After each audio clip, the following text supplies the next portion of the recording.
All right, we're going to start the meeting. Roll call. Tim Chiara is here. Linda Alexander. Here. Thomas Acebes. Here. Lisa Benavides. Here. David Eby. Here. Catherine Parenkema. Here. Claudine Pedroncelli. Here. All right, we have a quorum. Pledge of Allegiance. I pledge allegiance to the flag, the United States of America, to the republic for which it stands, one nation, under God, indivisible, with liberty and justice for all. All right, thank you.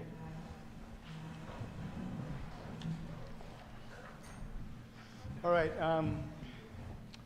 first item is approval of the minutes. Chairman, I'd like to make a move on A motion? motion on the minutes that Kate, our member, was not on the minutes. She was here She was by actually on Zoom. Zoom. Yeah, Okay, can we add that she change? wasn't absent.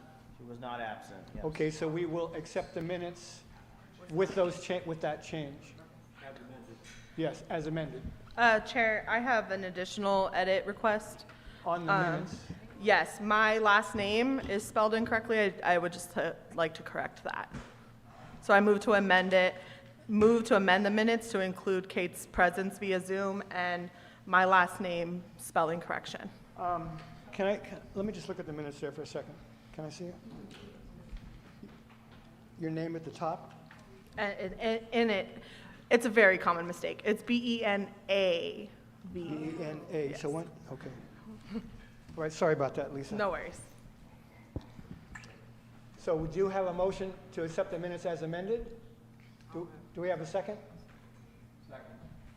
All those in favor say aye. Aye. All those opposed say no. All right, the minutes are accepted. All right, next item is public input.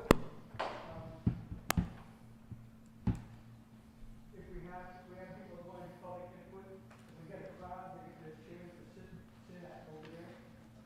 Did I just unplug you? Talking to the mic. Yep.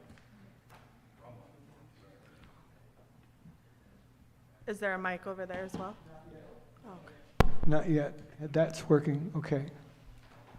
So what are we going to do with the... So should I put this mic over there temporarily? No, man, I'll get you out, man, sorry. All right, no, that's all right.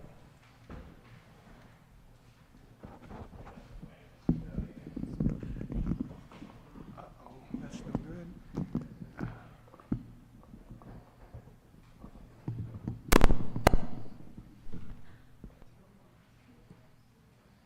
You're still hot, right?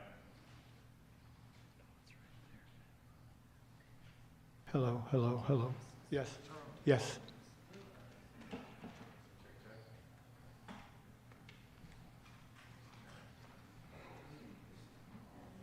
All right, please. State your name and... Okay. Hi. My name is Barbara Morris, and I'm here to present an update on the appeal that we filed against the Planning Commission vote to permit the power plant biochar project to be located in Upper Lake. This appeal, which we got in just at the last minute, was largely due to this report from Brian Hall, who's an engineer in Upper Lake. And Brian Hall lived in Upper Lake. And he's an engineer in Lakeport. He lived in Upper Lake.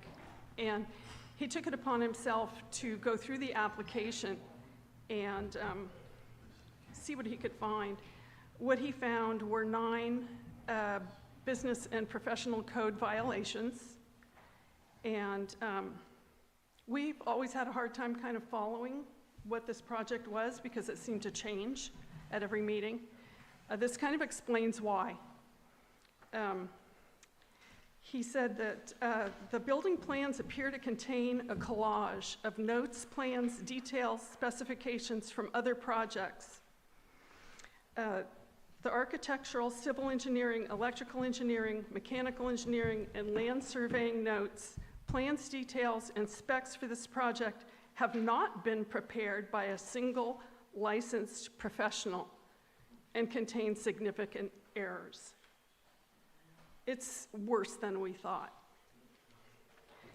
His summation of the whole thing is, I believe hard lessons will be learned from this project at the expense of the environment and the local community. So I have 5 more hard copies of this report, but we started a Facebook page for everybody to come and read this report. If you would, join this page and see what this is all about. This is smoke and mirrors, and please join this, and I have 5 reports here if you'd like to read them. The appeals in process, we don't have a date yet for the Board of Soups schedule, but we're hoping to gather enough funds to hire a lawyer to present the case, and we'd like to get a petition going on this page as well. Barbara, that, the documents you have there? Yes. Do you have them in electronic form at all? It's on this page right here. You can go download it, Oh, print to- it. Okay. Barb, could you read that out loud? the Yeah, page, it's please? a Facebook group page, Say No to Upper Lake Power Plant, parentheses biochar, 'cause we could never really quite figure out what the heck it was. And you can download it there. I have 5 copies here. You're welcome to take and make copies. And Brian Hall is not finished with the report. He will be issuing more, but this is what he has so far, and it's enough. Barbara, I believe I got the email from Mr. Hall, and I didn't really follow it up so much because I didn't know who he was, or I didn't know who he was. Yeah, he's a professional And he's in Lakeport. civil engineer Yes. in Lakeport, Okay. 15 years in Lakeport, but he actually went to Upper Lake High School. But how did he get to the point where he investigated this? He took it upon himself to look over the application. He said once he started, he couldn't stop Okay. because it was, I mean, when you read it, you won't believe it. Yeah. And I really urge everybody to please read it because this thing is going to happen if we don't. And once it's there, it'll be there. Yeah. And it brings nothing to the community at all. So I really urge everybody to please go on this page and say no to Upper Lake Power Plant /biochar. And you can download it there. And we'll be gathering information and posting it on here, uploading other documents that we already have. And yeah, just, it's pretty crazy. Sure. Yeah, thank you. And anybody that wants a copy of this,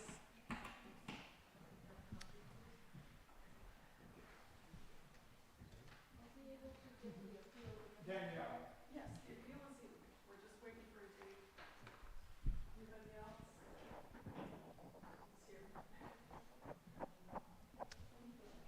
Good evening, everyone. My name's Daniela Santana. I've been to a couple of these. Apologize for not coming to more. I work here for the tribe, for Hubba Mitchell. I'm their environmental director, and I just wanted to circulate some information about a workshop that my department will be hosting, discussing the Clear Lake Hitch. Some of the discussion topics are going to include preparing for the spawning season, because it looks like it's going to be coming a little bit sooner than usual because of temperatures, community science opportunities that the county is developing now, what the different agencies do during flood event rescues and disconnection event rescues, opportunities for habitat restoration throughout the community. This isn't only directly in Upper Lake, this is everywhere. And then a panel discussion on current science that's taking place. So we'll have speakers from some of the tribal EPA departments, Lake County Water Resources, TERRA, the Tribal Eco Restoration Alliance, CDFW, and the Lake County Land Trust. And I will leave this flyer with you all. Supervisor Crandall also has access to a digital copy and there's a registration link at the very bottom. It's free. I'm just trying to get RSVPs for a head count for lunch. And it'll be hosted here on February 5th from, I believe it's 9 to 2. And there's an agenda posted on the event website as well. I'll also leave a stack of my business cards if anyone has any additional questions for me.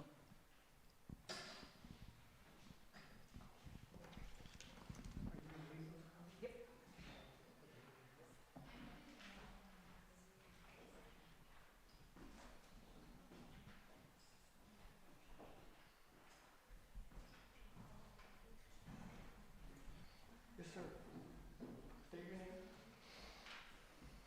I'm surprised I have to state my name, but I will. My name's Walt Christensen. I sit on a number of boards here in the community in the past and in the future and in the present. I'm here to ask and speak in behalf of the committee to save the levee and the channel, Upper Lake Community Service District. And I'd like a show of hands of those people here in the meeting that want to see the levees fail. I see no hands raised, so I'm going to assume that everybody wants the levees to stay intact and that we want to have the county and appropriate people deepen and clean the channel.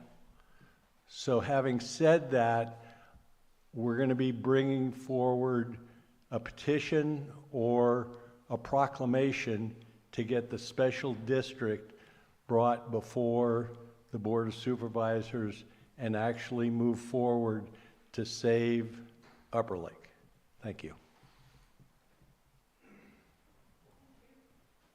Thank you, Walt. Okay, is there any more public input? All right, we will close the public input. The next agenda item is election of the council officers. All right? Okay, go ahead. I would like to say that Tim has done an outstanding job taking the helm here for a number of years, and at this time I'd like to nominate Thomas to take that chair position.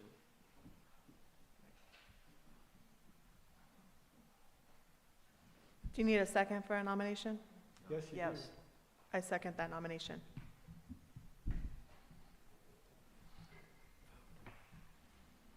Thomas, are you willing to take on that position? Yeah, I'll do it. If it's, if I'm nominated and agreed upon by the board. Say again? I'll accept the nomination if I'm agreed upon by all the selection here. If you're accepted, then Yeah. the nomination is made. All right, so, yes. All those in favor say aye. Aye. All those opposed say no. Thomas? Well, thank you, and I'd like to say Tim's a friend and colleague who's going to help me transition this position here at the board, and I want to thank him for continuing to be a leader, incredible leader in our community. I mean, he's committed himself for the last, how many years, Tim? Since 18? Yeah, so it helps me in volunteering and going out and doing trash collection and everything that a citizen needs to do to keep our community getting better. And he's an incredible person, a human heart, and I've known him for a long time. And I'll continue to be a chairman of the board and be an example of what he's been able to do. And hopefully with his support during the transition, continue to find solutions to these enormous issues that we continue to have in this North Shore area. I'll also continue to champion winning solutions that have come about. You know, we do see good things in this community that happen, and I want to have that on the board as well, because we always continue to strive to fight to make this area better, and there's a lot of things that need to happen. But I also want to champion the great things that do occur, and Tim's a great thing that has occurred because of his incredible heart and compassion for this community. Passion is what you need, and he's one of them. So thank you, Tim, and thank you, everyone.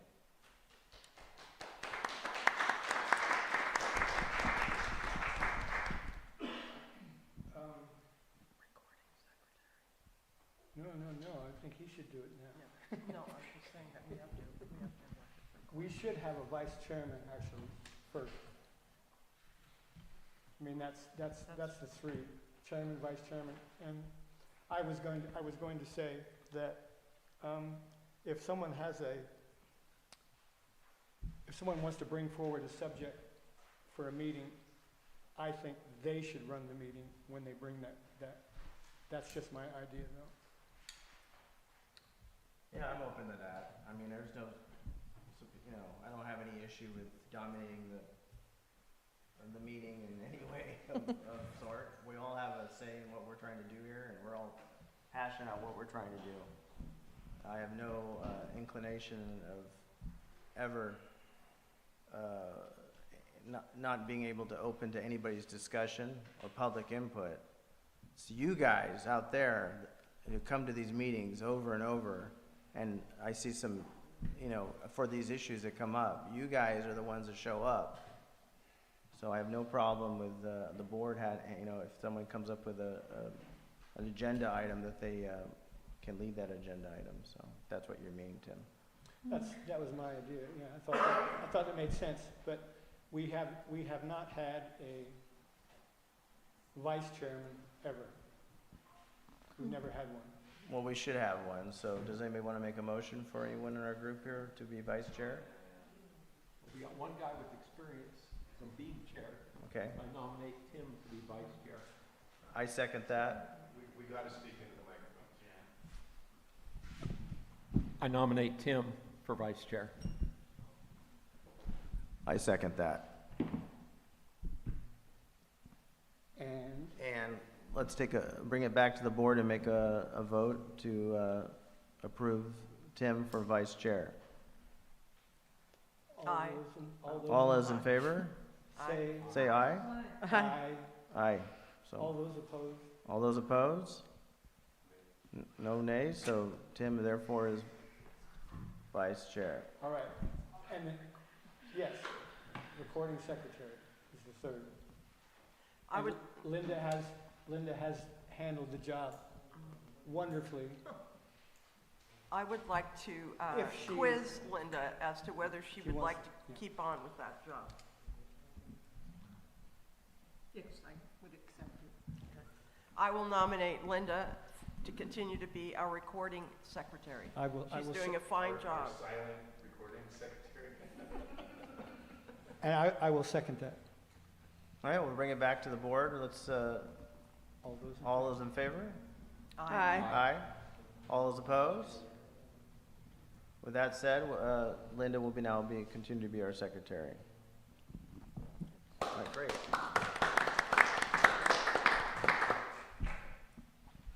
And without further ado, Thomas can, oh boy. Maybe I can help out. Yeah, here. Tim, why don't you lead this one here, number 4, All right. or number 5? Okay, we have successfully transitioned to our new officers. And the next item on the agenda was going to be Linda Rose's bill, who works for the water department. Is that right? The water department. And there was some, and her chief responsibility, as I understand it, is the Upper Lake levees. And she first came to our meeting in November, and I thought at that time that we had invited her to come to this meeting. And Lisa, did I see you shaking? Did you say? We did invite her. I'm not sure if she confirmed, but we did invite her at that time. So, but at the time, it seemed to me that it was going to happen. Okay, that's my impression. Was there any follow-up with her at all? I sent Confirm her, it? I sent her the 2 letters that we had created for the Board of Supervisors. And Julia, in talking to her, Linda said that she had not received them. And as I said to Julia at the time, or not when she inquired about it a little while ago, that from my point of view, I sent out the letters. I have no idea where they go once they leave my computer, you know. And it was like Joanne on the Pile Road Committee. She was saying that she used to get the agendas, and then she didn't get the agendas. And when I checked for her presence on the mailing list, I found it. And I also, on the interaction menu, it said that I had sent her the agenda on the 15th or the 8th of this month. So I'm not 100% certain where emails are going and who's receiving them and who's not. So I can't absolutely say that, but like I say, I'm not absolutely certain that in November I made an official invitation for her to be there, but it was my impression that she was going to be there. It's in my- Linda has found it It's in in the my notes. What is it? What is it? Oh, in your notes. Yes, Says she will be back in January. back in January. Can you read your notes? That's all it says. That she will be back in January. But we never, so just to clarify, because that is true, I remember saying, I remember her asking, when is that meeting? I said the 3rd Wednesday, she said she would be back. That was 2 months ago. I understand. So I wonder, did we ever receive a formal confirmation that she was gonna attend? Did I ever send her a formal invitation? Okay. So And we I did. don't believe that I did. Oh, okay. But we have had some communications. Like I say, I sent her, I believe I sent her the 2 letters. But she said to Julia that she hadn't received them, so I don't know. And I did send her the agenda on the, last week. And the day after that, she got back to me and said that on this day, she's gonna be too busy. She can't come. So, that's about all I know at this point. So perhaps we do have Upper Lake Levies discussion on here. Linda's not here. I would definitely love to formally invite her to a meeting and allow her to present. But we did also commit to the community that we'd have a letter for their review. We do have that letter. So maybe for this agenda item, we could focus on that. Maybe we end a little early.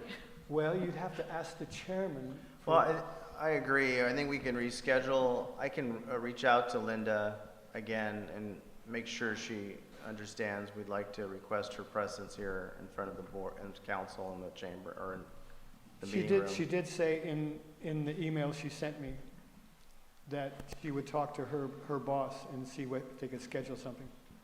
Well, I hope they make it a priority. She seemed like to have a lot of energy when she was here last time and seemed very interested in this, helping the topic. So we'll reach out to her. I'll reach out to her and invite her back to the next meeting. So we have her in the meeting room. So, As an option that we could consider potentially, as the advisory committee, we do have the option of ad hoc meetings. So if the 3rd Wednesday of the night, she is not able to attend for whatever reason, I wonder if we could ask her when she could, what evening she could, and then propose an ad hoc meeting to address that issue only.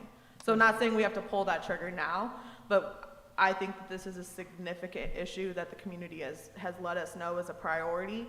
And so if they can't come to us, maybe we could show some maybe we could offer some flexibility to show how much of a priority it is to us, if that makes sense. Kind of give some I understand. I understand, but I think really the absolute best thing would be for her to be here. yeah, I agree. I think she needs to be here.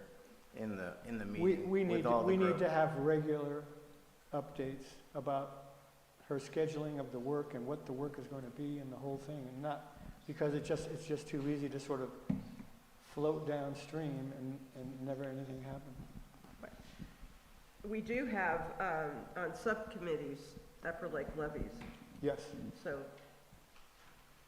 Yeah, let's go ahead and talk about the letter when we get to the subcommittees. So, That's the next agenda item. Well, we're basically there, yeah. The next item is subcommittees. so the next item, subcommittees, we can hear from, first from Dave. Would you like to talk about the updates that, we had some positive updates recently at the Board of Supervisors meeting. He'll like to inform us on the Pile Road project, and Marcus Beltramo, the manager for code enforcement, was at the Board of Supervisors where Dave did a presentation, excellent one. And they also communicated to our group that, about the grant that was issued and where they're gonna start cleaning up. So thanks, Dave. Right, that's loud. I'm Dave Hendrick, and I live on Sherman Street in Nice. And Mike and I are co-chair of the Pile Road Subcommittee. And we went to the Board of Supervisors and played my PowerPoint that I played here at this meeting a while ago. And they all got to see how much garbage there was on Pile Road. And they were pretty much were in agreement that something needed to be done about it. And the grant already, Marcus had said that the grant was going to take care of 42 projects in Lake County cleanup. And so it's designated and applied specifically to these projects. And there's more than 70 sites on Pile Road that I can think of that need to be cleaned up. So we got a lot more to go with. The big update this meeting is Marcus sent me an email this week that said Queenie's site is going to be cleaned up tomorrow. So that fifth wheel, it's up on the hill looking pretty ugly, is going to be cleaned up and taken care of tomorrow, theoretically. I'll report back next meeting about that. But the Board of Supervisors meeting went really smoothly, and they all thought that something should be done about it. And so we'll see where it goes from there. And we get to go back. I think one thing, since I'm on the subcommittee as well, is that we were concerned, obviously, for preventive measures, that if it's like when we clean up the Nice cutoff, it just gets, trashed and polluted again the next day. So I'm worried about, that happening, of course, once it's those spots, what they've chosen to do, get cleaned up, that they're gonna go right back in there and just go ahead and dump again. Now, the Board of Supervisors did talk about some preventive measures, which we added in our public input. Hopefully, the Board of Supervisors will take that up as having more trash bins available, more free days. Maybe we came up with some ideas I think can really work. And maybe EJ can comment on that, about if you might want to take that up in the future, about some of the ideas we talked about there. Did you want to make a comment on that, EJ? Thank you so much. Give me one second.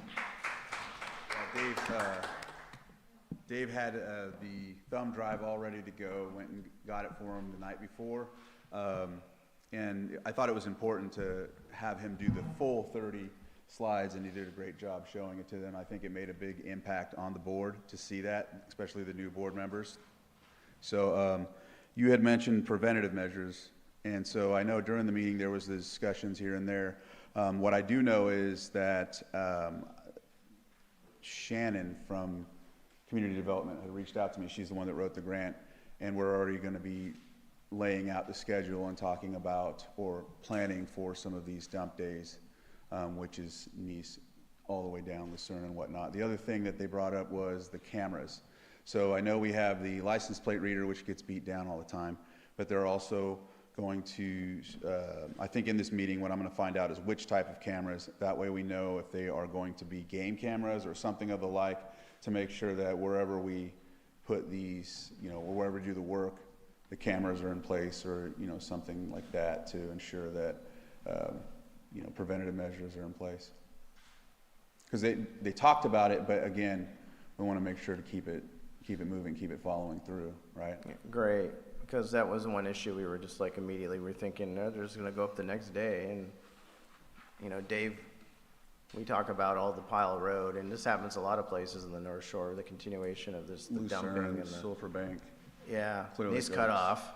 Yeah, and the East Coast and cut off out here in Upper Lake. So, all I can say, everyone, is I've been cleaning up the Nice Cutoff for 7 years with a great group, including Tim and Linda, and if you want to join in, see me after the meeting. It's just, you know, I'm not doing it right now currently, but just clean up your areas around your property, you know. I took my dog down to the park over in Nice, not the one off the freeway, but the other one, near the shoreline. And I bring a bag with me, and I clean up stuff. And my dog's pulling me. I'm going, hold on. You know, I clean up his droppings, and I clean up the trash, because the Parks and Recs, people take the bin lids off the cans. I put the lids back on because they're going through the trash. And you know, that little piece of doing that part will continue to keep our area clean, because I went down to the end of Floyd where I live at, and I cleaned it up. Just a little bit of trash. It takes me, and then the drainage, I cleared it out. There's leaves all over it. Took me 1 minute, 2 minutes. One thing I wanted to add too is the governance workshop is usually where the directors come and do an annual overview of the year. That's going to be on the 28th, so I think it's important, you know, if you want to come to that as well when they give their presentation to talk about it. They'll probably go over the Cal Recycle grant as well. I know that you all come also for the, you know, the water resources presentation as well to talk about the levies. So I'm sure that, you know, that'll be taking place too on the 28th. That's the Tuesday Board of Supervisors meeting on the 28th? The Okay, 28th. that's the agenda. Governance work, yes. Yeah. Great, So, thank you. all right. I have a question for you, Supervisor. Yeah. So I actually just had this thought. There is meat cleaver. There's a grant that T-Mobile does called the Homegrown Grant. I'm not sure if you've heard of it, but it's not a large amount, and it is for small rural areas that you have to start and finish a project, which is why it wouldn't be good for like the Upper Lake levees, because you would not be able to finish. I think it's only like $50,000.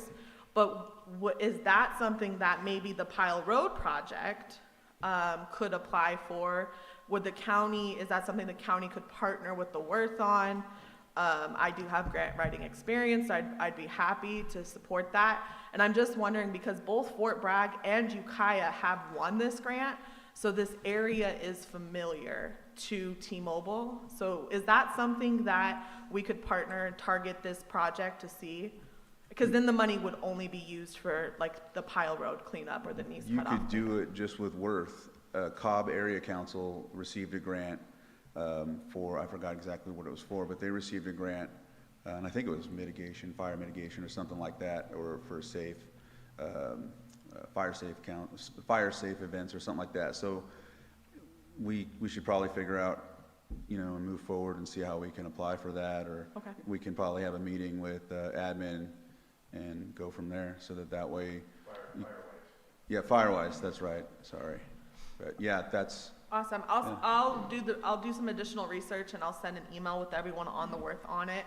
Because I do think, especially when I saw that Ukiah and Fort Bragg have both won it, that's big, because that means that they're in our area.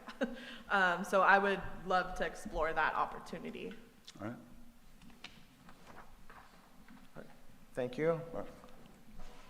Any other comments from the Pile Road group? No.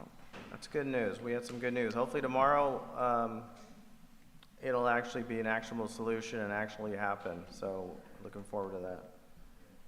Next on the subcommittee action is Upper Lake traffic safety. Claudine, do you want to comment on Okay, that? we had a break, winter break from December 20th to January 13th.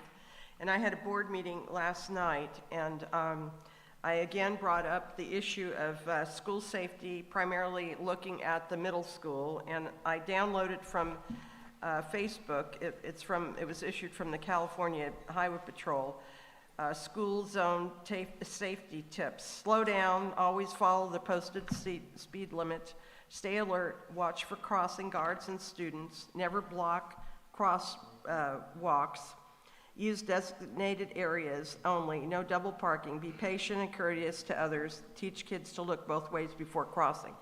Well, upon presenting that, I went on to again plead with the school who has jurisdiction over the private property that something must be done at the elementary school. And my dear friend was bringing me home from a doctor's appointment Monday, and they are now double parking in the road for the pickup, and it's the most improperly designed exit for the school itself. I did report that they did finally put up a no left turn with a cross, and I can tell you I see many that are not observing that nor following it. So it's gotten to a very dangerous situation, and I asked for the administration to look into it. Maybe staggering times of pickup, but these people fly through there, and I just can't understand, why they don't observe the speed limit and so forth. I communicate with the CHP twice a month. I've spoken to Sergeant Hansen, Sergeant Skeen, and Sergeant Dye. They assured me that they are going to be making drive-bys, and I guess the request is also to other school sites. But I said, if you saw what I see going on, and he's they're all understanding, but it comes back to the same thing. We're understaffed, and it's unfortunate we can't do random drive-bys. And I said, I think just your presence, if you could do it once a week, it would make a big difference. But I'm not going to give up on finding a solution. So I asked again, how many of those kindergartners ride the bus? Very, very few. So you can imagine we have, I think the classroom size is around, the whole population is 400. They're running 4 buses in the afternoon, and it is mayhem down there. So I'm not going to give up. I'm going to keep at it, and we have to come up with a solution.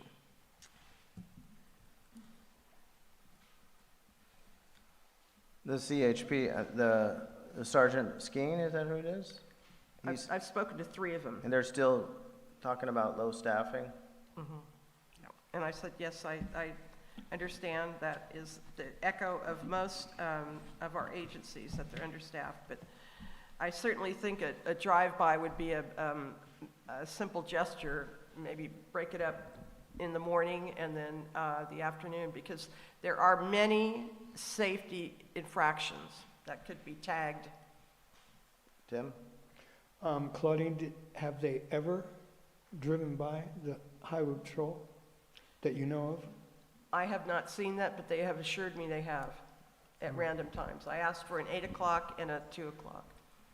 And he said, we're very aware. And then one of them goes back to the fact that Lower Lake is having the same sort of situation. But this is, you'd have to see it. I guess maybe I should take a picture, and then it would explain what a movie the design. Yeah, the design did not reflect the number of kindergartners. Our kindergarten classrooms are immense. And it also has added the TKs, so we've got a large population of children, and I guess the parents want to pick up and deliver, but it's very congested.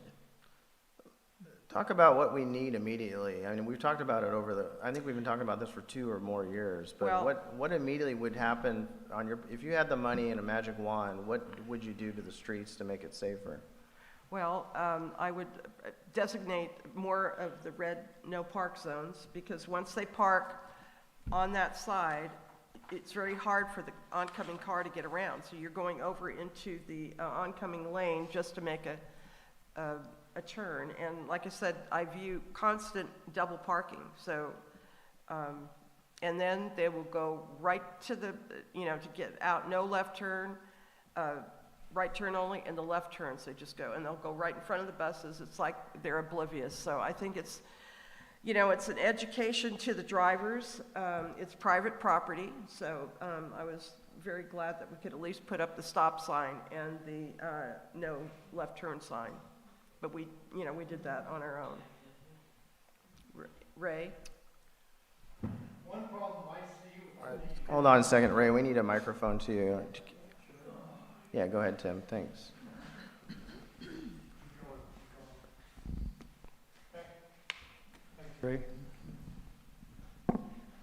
Ray Frederick, Upper Lake. One problem I see since the school's been built, they have no teacher parking lot. That's right. So basically, you can say one whole section in that parking lot is teachers. Right. If they had a place to park, then more parents would have more room to park to get their kids instead of the two-lane in and out. The wife's been picking kids up there for years, and it's the same problem. The teachers utilize the parking spots in the parking lot. That's right. And then alongside that are the lanes that you go nowhere Right. because once the traffic that's going around right in front of the buildings, that gets bottlenecked, and then these people here are trying to get out to be, and then the other thing is Seen it many utilizing times. the handicapped zone. What they need to do still is they need to paint that red curb on the exit driveway so the cars don't park right up next to the driveway. So when somebody goes to pull out, the bus don't hit them. Or cars go around and hit the car coming out of the driveway. I don't know how they're gonna do it, but between the parking lot and the church, cars park there. It's not room for a Volkswagen, but car will park there. Cars will park in front of the driveway at the church. Yeah, They they're need to paint some red line, no parking. That probably won't stop the speeding because you can hear them going down Elk Mountain in the morning. We've got them on our street, 5 minutes to 8. Well, they're, trying to. You trying can to hear them beat that. hauling ass down the street to take their kid to school, and you can hear them going right down Elk Mountain Road.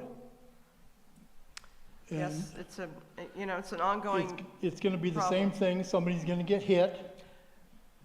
And we've tried this for 3 years, we've been to the school.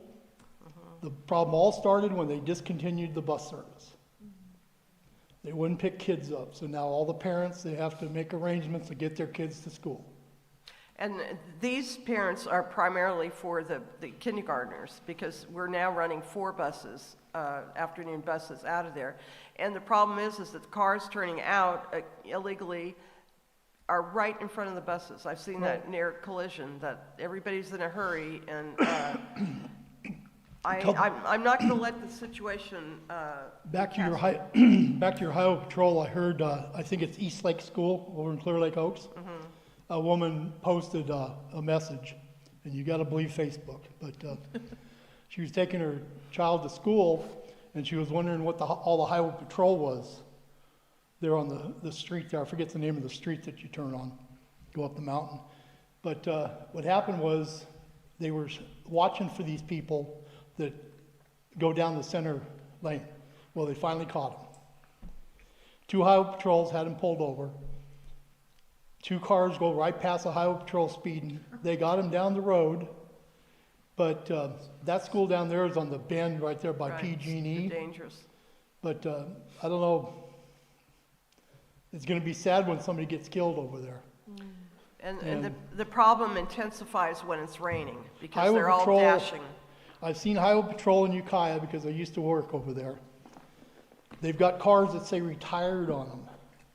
And it's retired Highway Patrol officers that are helping out the community doing different things. I don't know what they do, but I've seen them, signs hanging in the window on the back door saying retired.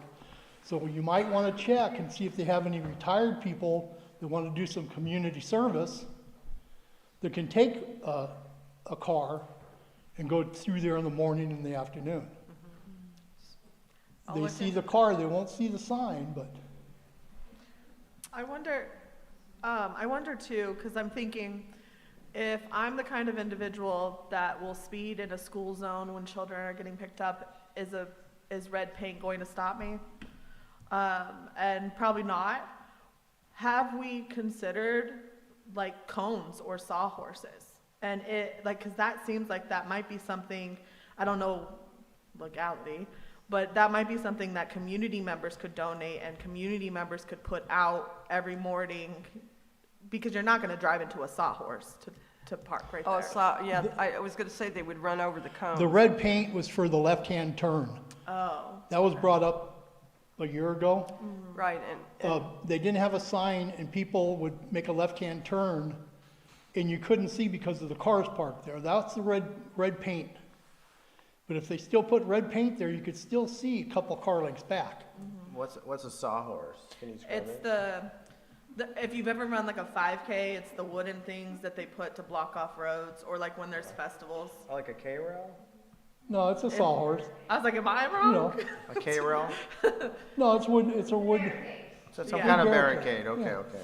How about speed bumps? Are we- They are we they won't still do going- speed bumps. Thank you. thanks, Ray. Thanks, Ray. Would speed bumps help out? So we talked about that a long time ago. It's actually inadequate planning for exiting, drop off and exit. I think I've just kind of looked at other facilities around Lake County, and planning for additional autos and people are not in the works. They create these buildings and they don't think about the number of people that would be coming to utilize them. And you know, when you know the number of TKs and kindergarten students that they're picking up, yes, it's going to be an abundance of cars, but we've got to find a solution. And maybe, again, I will ask that the CHP do more drive-bys, because I think that might assist us. Hi. Angie? Hi. So as a parent, a grandparent, an ex-law enforcement person, someone who's been to other states and picked up kids and things like that, you're not going to stop people with a red paint. You're not going to stop people with a cone. You're not going to stop people by any other means besides having someone out there to direct traffic, having a patrol car come out there once in a while and say, hey, stop doing this. That's going to be great for that day that you get them there, but then the next day they're going to do it again. And I think the problem with the CHP and the way that they're looking at it is, yeah, we can go out there and do this, but it's not going to end the problem. And so they are just trying to push you aside, which is sad, but that's what they're doing. Your best bet is going to be to get the school. They need to have people out there. And many of the schools, I go back to Indiana, to Iowa to see grandkids and pick grandkids up from school. My God, they have it under control. You go there and the teachers, they have to take their rotations and they have to get out there, and you get in a line in the parking lot. You are not allowed to get out of your car.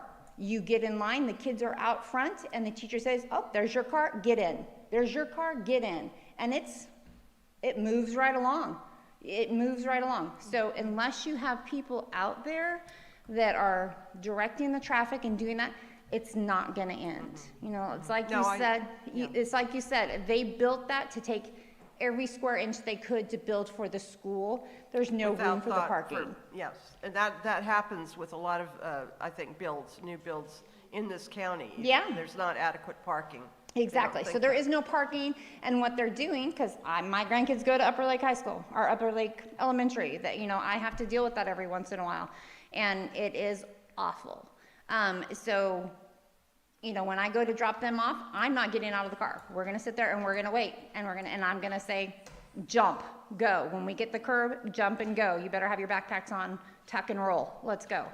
But you need to have somebody there doing it, and not just one person. You need to have multiple person, and they better have some kind of command presence, because they have to be yelling at people, get back in your car. You cannot park there, get going. Like at the airport, for crying out loud. That's what you have to have. Thank you, Angie. Claudine, is that an idea that you can bring to your board there? And I will, yeah, because like I said, I brought it up, went through it all, and then I said, we've got to find a solution. Whether it means staggering the pickups, something has to be done, because it is, I can't even explain to you how congested and dangerous it is, because these parents fly in there, they fly out, and they're not respectful of the speed, or the danger of the children running across the street, because again, we don't have an official crosswalk, so. where is again, I've asked this before, where is the superintendent on this issue? Well, he told me last night that he's been there and looked at it, and that was about it. So Wow. I'm gonna keep pushing. That's amazing, because I just, he's visited us once and And here he in wants, this yeah, he chamber. wast to come back, so Well, I'd maybe like to see I'll ask him. him back, and then we can all put our heads together and see if there's some solution that he can come up. Well, let's He's a invite bright him. man, and, he needs to. Let's invite him back, because I Okay. like to ask him why he doesn't Okay. find this a priority to work Okay, with us. We can do that. Right? Any more public input on this item from the group? If you can go to the microphone, please, and state your name. And you have to go to the microphone, though, so we can hear you on the recording and TV land, PEG TV. Thank you. Claudine, have you looked into the drop-off time? That 15-minute?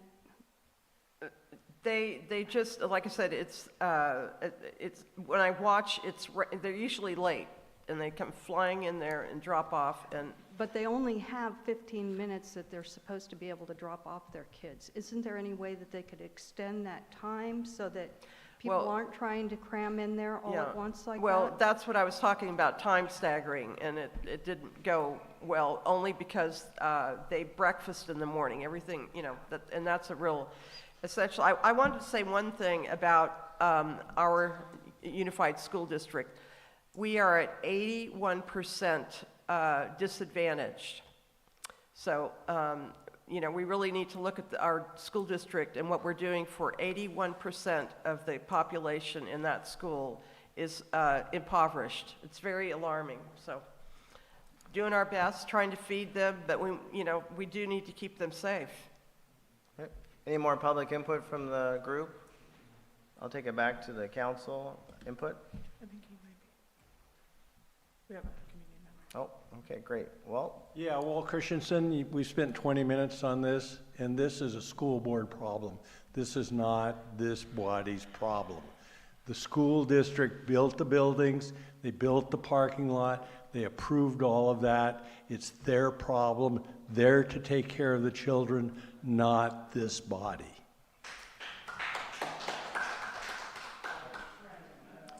okay, any more comment? I disagree with that, but any more comment? I Okay. do as well. Yeah, I think it's an important part of the community to understand the safety of everyone here, so. So let's go to the next topic, Upper Lake levies. And before we get to the letter that is presented by the Worth Committee, drafted by, and Lisa drafted for the Worth Committee, let's talk about, since we did have, of course, we don't have Linda here, so Julia, do you want to talk about, she has some presentations she wanted to share with us.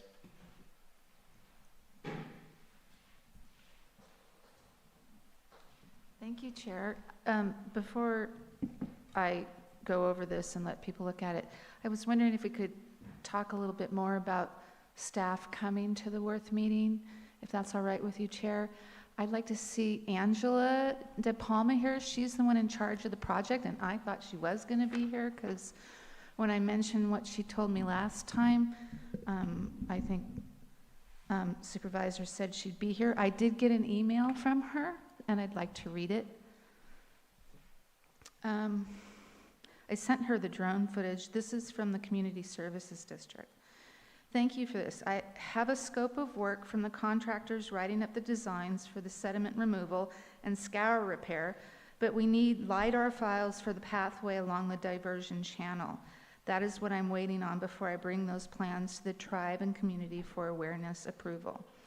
The final designs are also what the Central Valley Flood Control engineers need to see to approve our last permit. Answer some of the questions you sent me last summer, fall. We sent a list of questions last summer, fall that we're waiting on answers for. I have money for this part of the work, and again, we're talking about the levee slough off between Elk Mountain Road and the confluence of Middle Creek and the diversion. I have money for this part of the work, just waiting on designs, then the process of approval, and then contracting for construction when there is no water. Terra, that's Tribal Eco Restoration, will remove big trees as soon as it's safe. No running, flowing water, no hitch. To do so as the first step. So that's the most recent input from Angela. I'd really like to see you invite her here along with Lisa, because this is a serious issue, and you're about to see why. I also wanted to mention, excuse me, that there's a lot of work being done right now to document and move forward a community-oriented management of the levee system, along with some other community items like lights and things like that.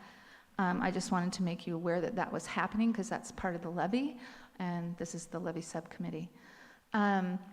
What I'm concerned about is here in front of you, and there's a magnifying glass if you need it.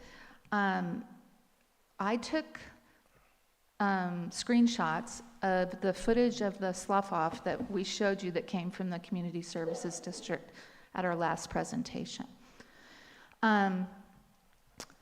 We've done more drone footage since then. I think it was last week. And I took a snapshot of that same slough off to see if any, or if and how much slough off has occurred since the last rain. On this table are two photographs. The one that says the slough bank area is the drone footage, and the one that doesn't is the current footage. And on the first two, it's all the same photographs, but on the first two on this side, there's circle in red, the area we're talking about. Since the last rain, we've lost approximately 2 more feet of the earthen levee wall, which says every single rain event, we are losing more wall of the levee. And we are all going to be underwater. Pray to God that we have a mild winter. There is emergency things that we can do, and this is, Daniela, I do not want to put you on the spot, so don't answer if you don't want to. But I heard a rumor that the county is being stopped by putting riprap, and riprap is large boulders, and that's a common quick fix for a situation like that, like this, that it's not happening because it might hurt the hitch. Is that a true statement? Okay, thank you. I appreciate that. We need to get this bank stabilized immediately. And I invite all of you to go up and look to see why I'm stating that. It's this levee's recommendation that we do whatever we have to make sure that the county knows that we're losing at least 2 feet of that bank every rainstorm. Thank you. Would anybody else like to make a comment about the levees?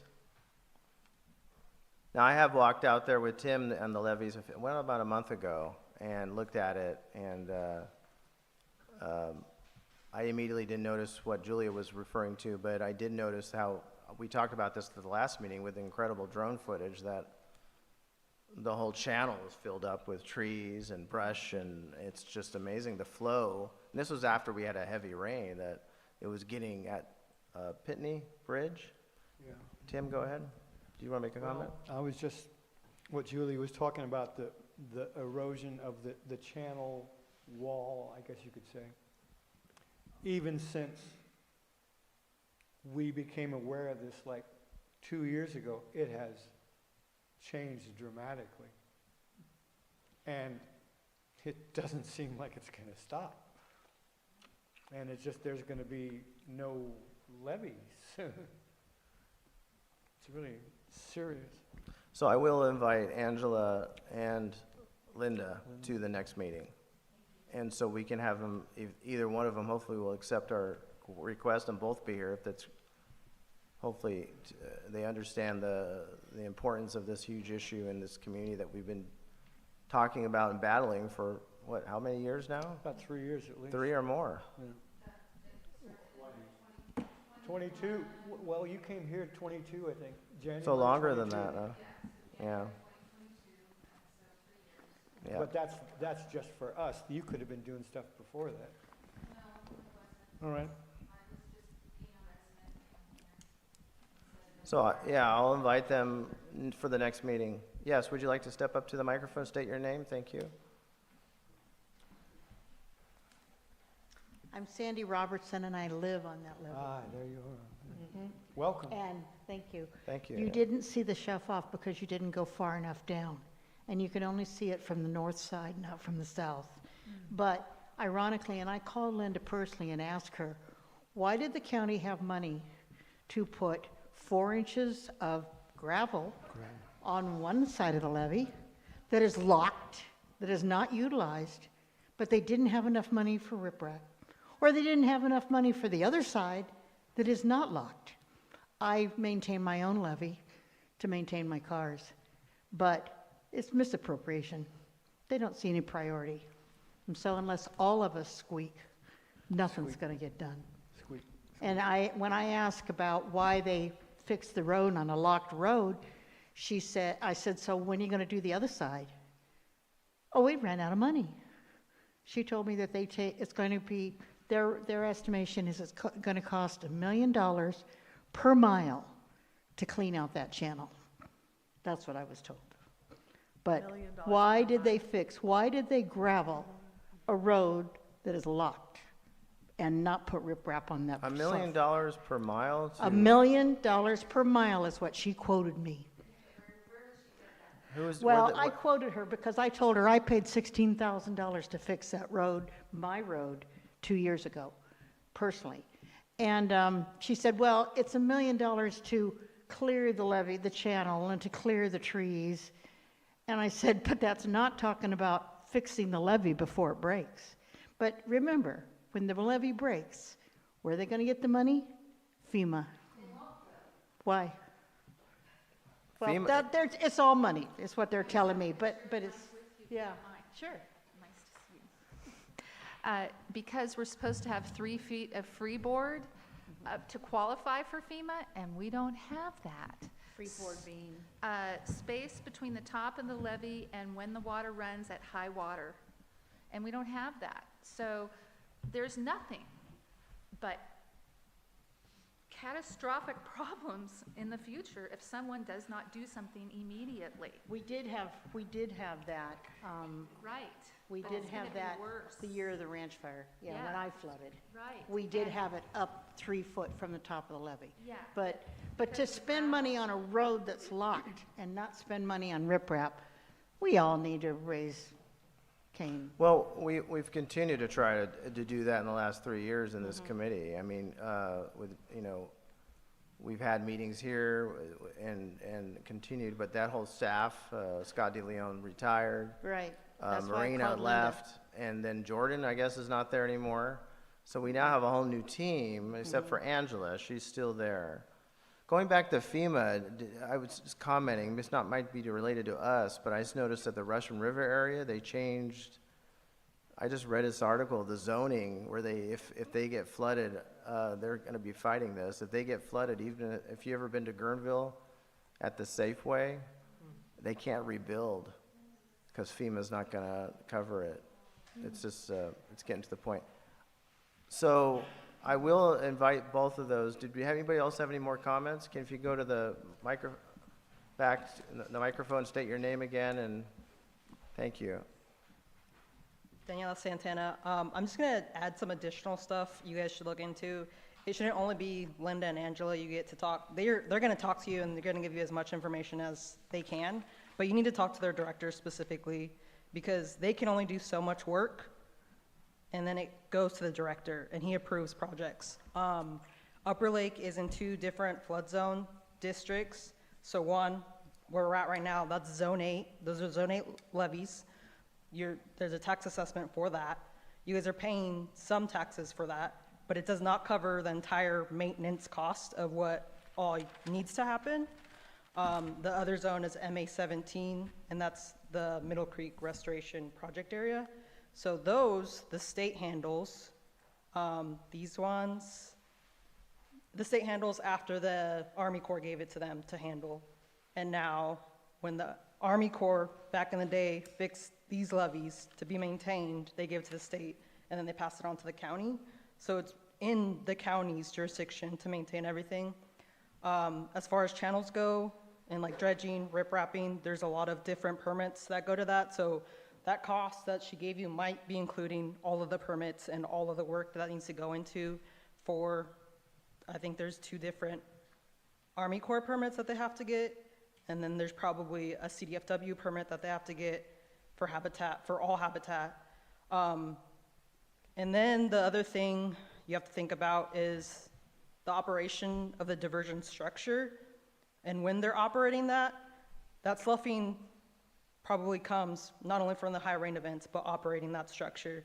And the amount of flow that goes through there was not engineered properly for the amount of sediment that's come down and hasn't been mitigated. I know like a year ago or 2 years ago, they did that update with Water Resources with the flood hazard mitigation when they said that it's gonna cost like $10 million for however many years, and they proposed like 3 different alternatives of what needs to happen. So that's like the first thing that needs to happen. So I would get an update from Water Resources Director to see if there's been any movement on that.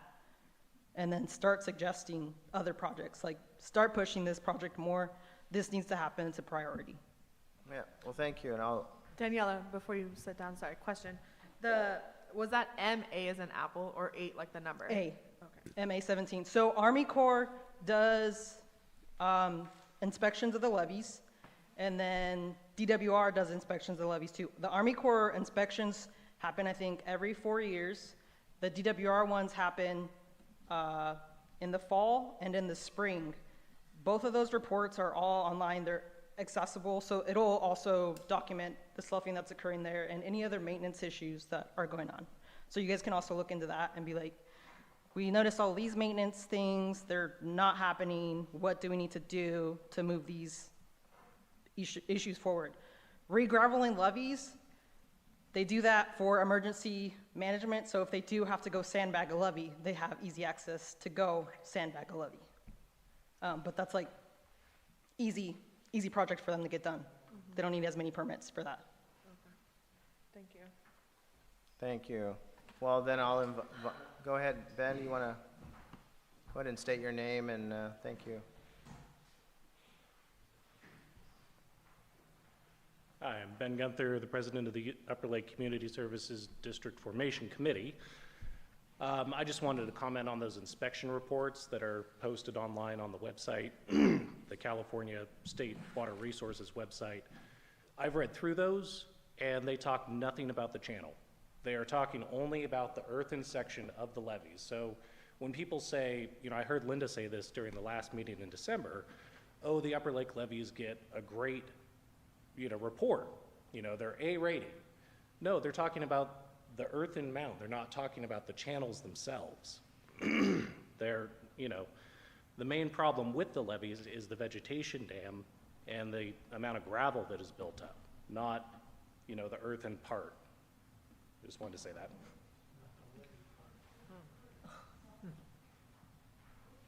Julia, I have a question for you when you get up there.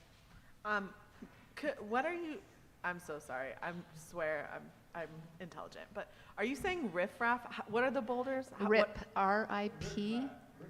Riprap. R-I-P-R-A-P. Thank you. I And was like, I don't know what y'all saying. it's okay, don't worry about it.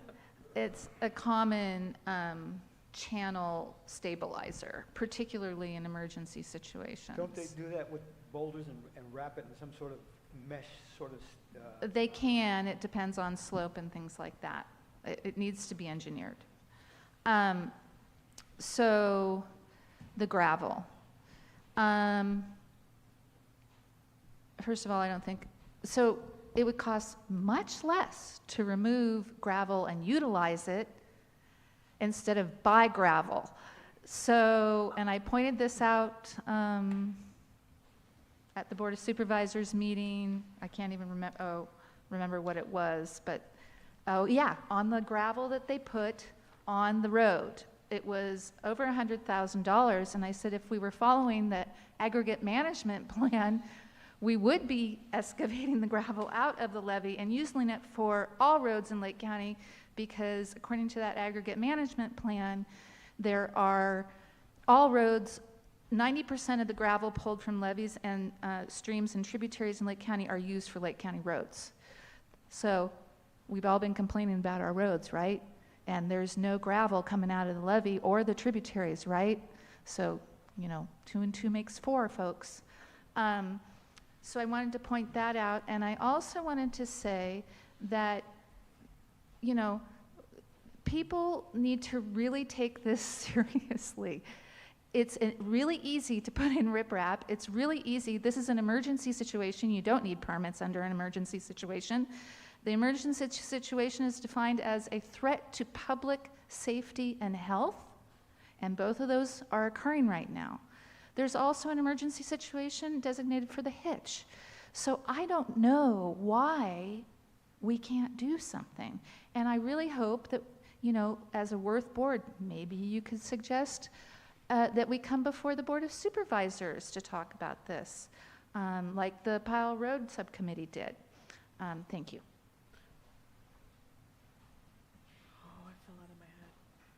Okay, thank you. Any more comments out of the group? Supervisor Crandall, did you want to comment on this? Thank you so much. So, thank you for that information. Thank you for speaking, Daniela. Thank you for the presentation. And Ben, thanks for giving that information about what you read with the reports. It's important. And I sure hope that we could get them here. Next time, please CC me so I can follow up as well. I will. So, yeah, I would like them to be here to answer your questions, support what you're saying, possibly refute what you're saying, I don't know. But I'm not the guy that does that. I just help you work to get it done. When I talked a couple months back, we mentioned Angela coming. Now, I said she was going to be here. I said we should get her here so she can answer these questions, because you mentioned something about the Caltrans project not being scheduled anymore, and I think you have an email saying it is. But either or. I said she should be here to answer these questions, right? So let's get her here so she can talk about that. You also mentioned having them go before the Board of Supervisors. We should, and I mentioned to have the Worth presentation, and I talked to you about it this last meeting as well, and you said we'll probably talk about it next month, right? So if you can schedule either Tim or Tom with Johanna, let's schedule getting you a Worth presentation. You can bring the groups to talk in front of the Board of Supervisors and bring this up, yeah. So I don't know. Who do we contact? I mean, do we just... Johanna. Johanna? Yeah, she's the one that contacts you about the applications to reapply and whatnot. Oh. Yeah.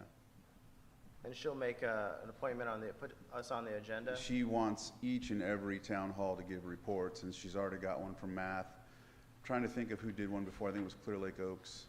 We've never done one. Did you have one before, Tim? I don't think so. Yeah. Not an official. I know Cobb Area Council came before. Yeah. And can we cover anything we want to during that time period? Yes.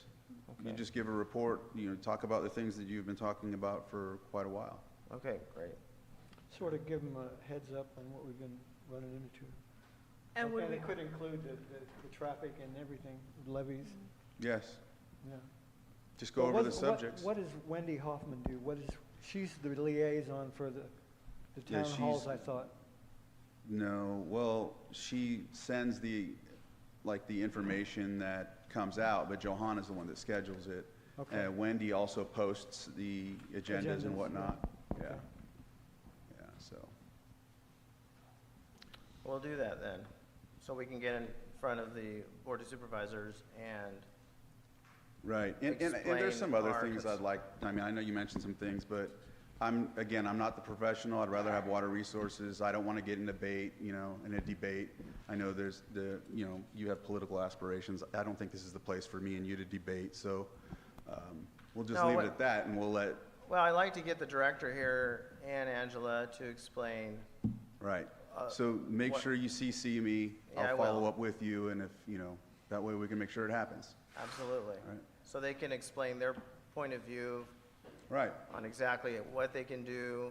We just want complete transparency. Right, and it's unfortunate as well that, Scott retired, Pawan's there, we need to get him here too. I know he came a couple months back, right? He was, right, well, Yeah, he's he starting to, needs he's to- starting to say more in the meetings, and so, I know that Clear Lake Oaks, they have a situation, and they're glad they've been able to talk with them, so, Okay, we'll do maybe that. he'll We'll have have that him here same- next month. Right.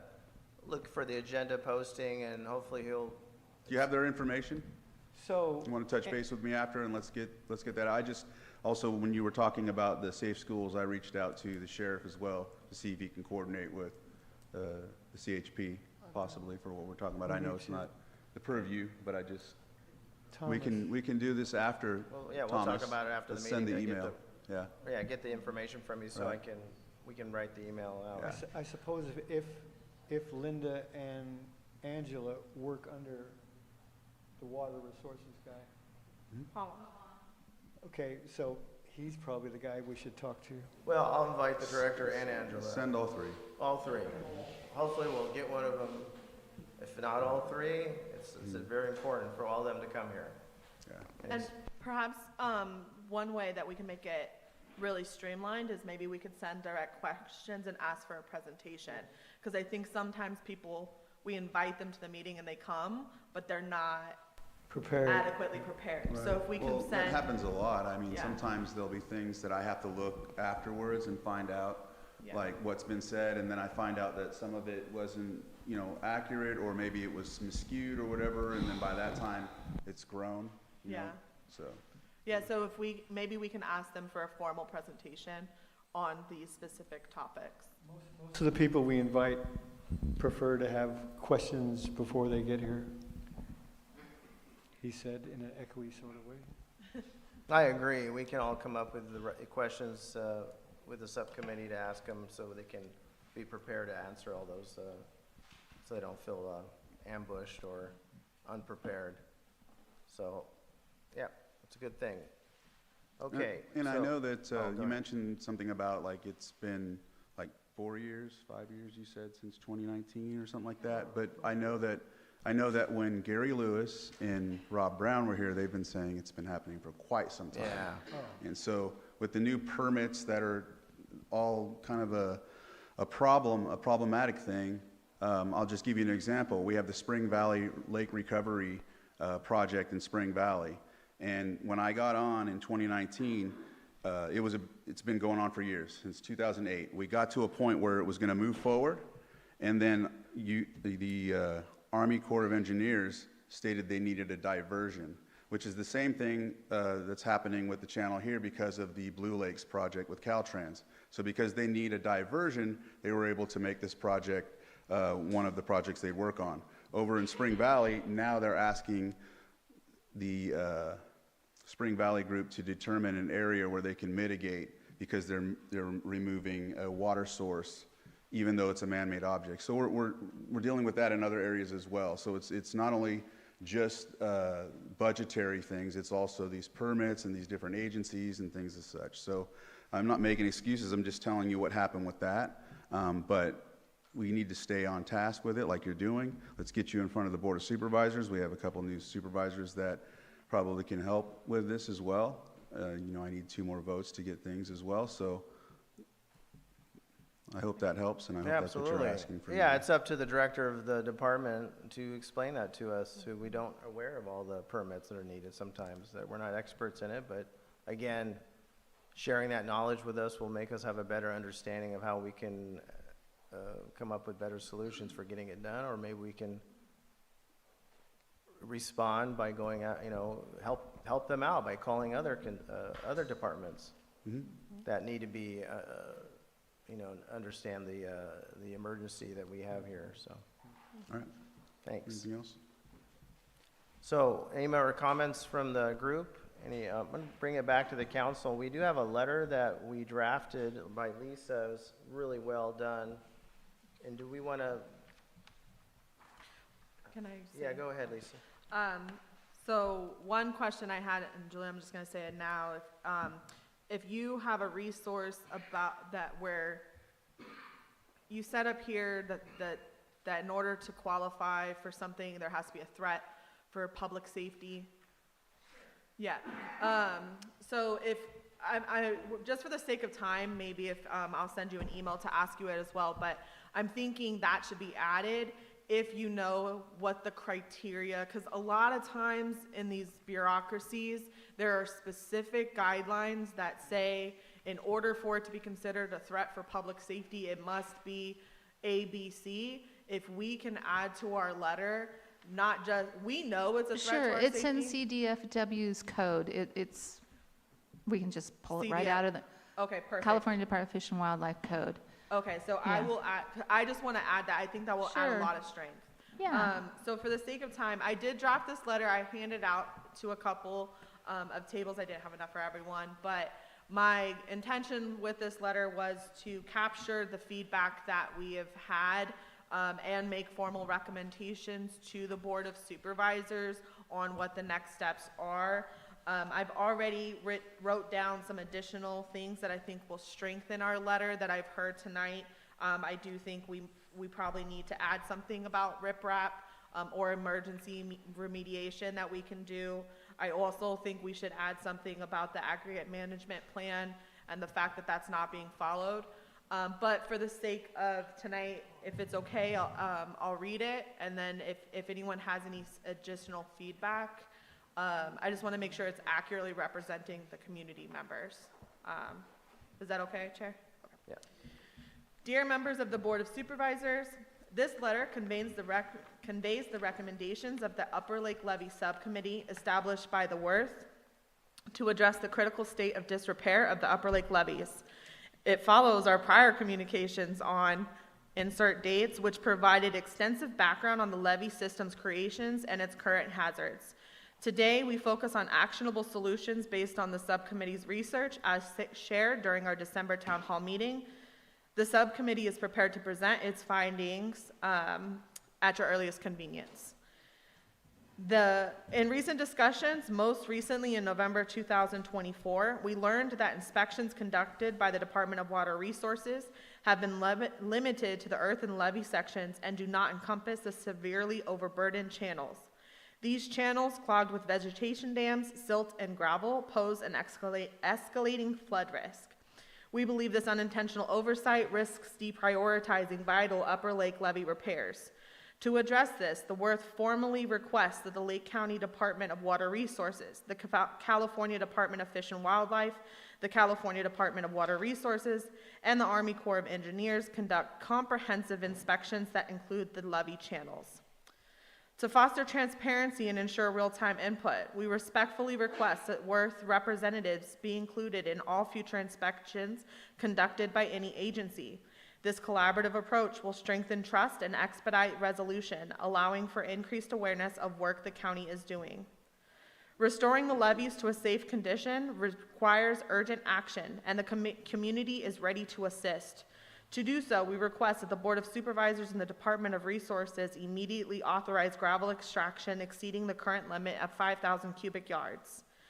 I'm going to skip over the permit because I was wrong there, but we're going to add some additional work there. Prompt action is essential to secure permits and complete this work during the upcoming dry season. We understand funding limitations present significant challenge. However, Zone 8 tax revenues are specifically earmarked for levee maintenance. We request an accounting of how these funds have been utilized and a clear plan for their future use to address this hazard.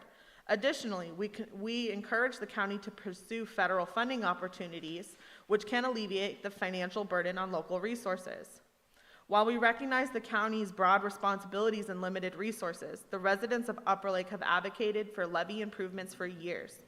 The risk of catastrophic flooding grows with each passing season, especially given the unpredictability of the current weather patterns.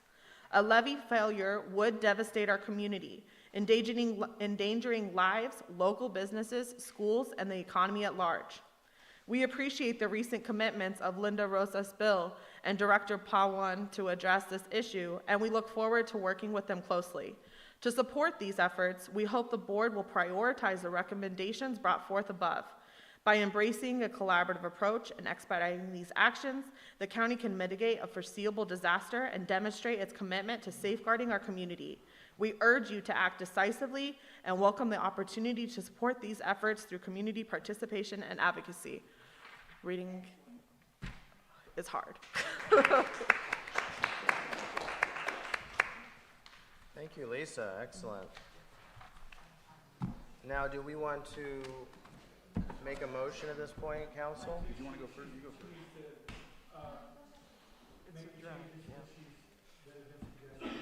Absolutely. Supervisor Crandall, did you? Oh, okay. Rock, paper, scissors. No? Either way. Just wanted to add something, because I said something earlier about 2 new supervisors coming on. I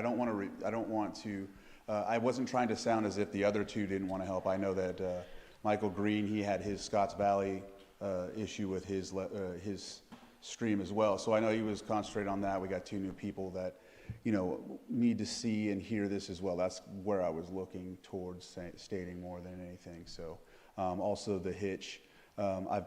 I've been in the same room numerous times with the hitch, forums that we've had with Chuck Bonham, and have time and time again have told him we have a situation with the hitch. Helping us get waivers or something of the like to clear the levees would help them live and help them thrive. I've talked to EPA also about the Middle Creek restoration being expedited with the help of the hitch proclamation for being extinct as well, or not extinct, but endangered as well, so that we can move forward on that, as it would be a very ideal habitat for it. So these things have been stated as well. Keep pushing on, but I just thought of that afterwards, after talking, and I also know we're being recorded, so I didn't mean as if the other supervisors didn't care or anything like that. I just was mentioning that. Thank you. Julia?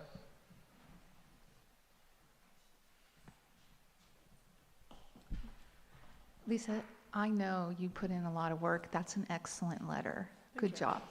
Thank you. I think that you mentioned this already, but maybe we can go over it again. There is an emergency status of the hitch, as Supervisor Crandall brought up, which helps our situation. The sloughing off endangers the hitch. Might be a good component to that. Also, we all like to be seen and heard, and I in no way have political aspirations. I am a very concerned citizen, and I believe I called up Supervisor Crandall to tell him that I was running for supervisor, and I'm running for supervisor because I don't think the current supervisor, and it's nothing personal, Supervisor Crandall, is doing a good enough job. So it's not political aspirations. I do not want to be a politician. I am a concerned citizen. Thank you. Okay. It is 7:02. So, Chair, if it's okay, I would like to move to adjourn. So Oh, sorry, we have announcements. yeah, so we're bringing a letter back on the next. Yes, next I round. will add all the feedback. There's feedback for the community members. There's feedback under here that I will include. I will add the stuff from tonight, and then I'll bring it back. All right. Any announcements? If you can come up to the microphone, state your name and make your announcement. Thank you. Daniela Santana again. I just wanted to announce, I don't know if I've ever seen any of you on the Blue Ribbon Committee meetings. They do have 2 subcommittees meetings, and one is a socioeconomic committee meeting, and the other one is a technical subcommittee in that. So the Blue Ribbon Committee was set up by Cecilia Agacuri, sorry.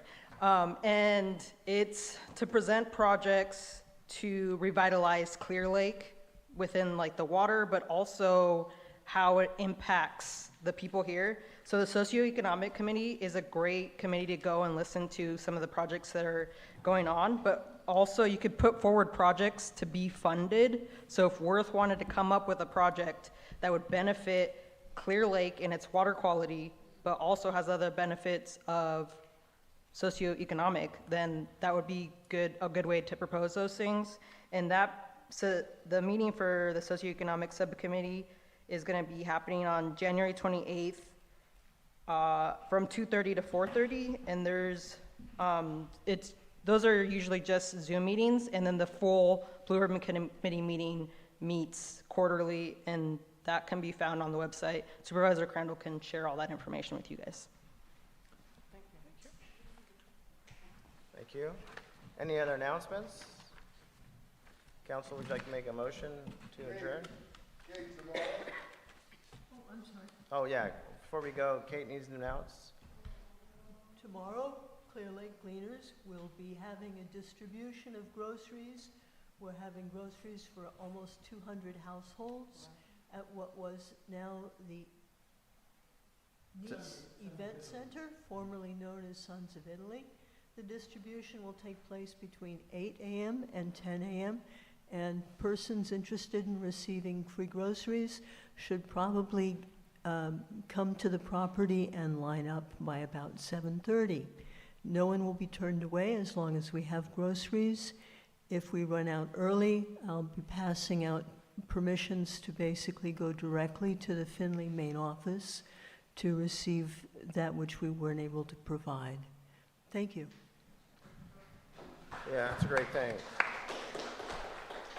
Would council like to make a motion to adjourn? Real quick, just about the Blue Ribbon, I Oh, want yeah. to make sure to follow up because you mentioned it. So yeah, the Blue Ribbon Committee is comprised of the county, city representatives, tribal representatives, UC Davis, I want to say the Farm Bureau, and also the Chamber of Commerce as well. And so I did bring forward a project, I think in 2020, and it was the Clover Creek Channel.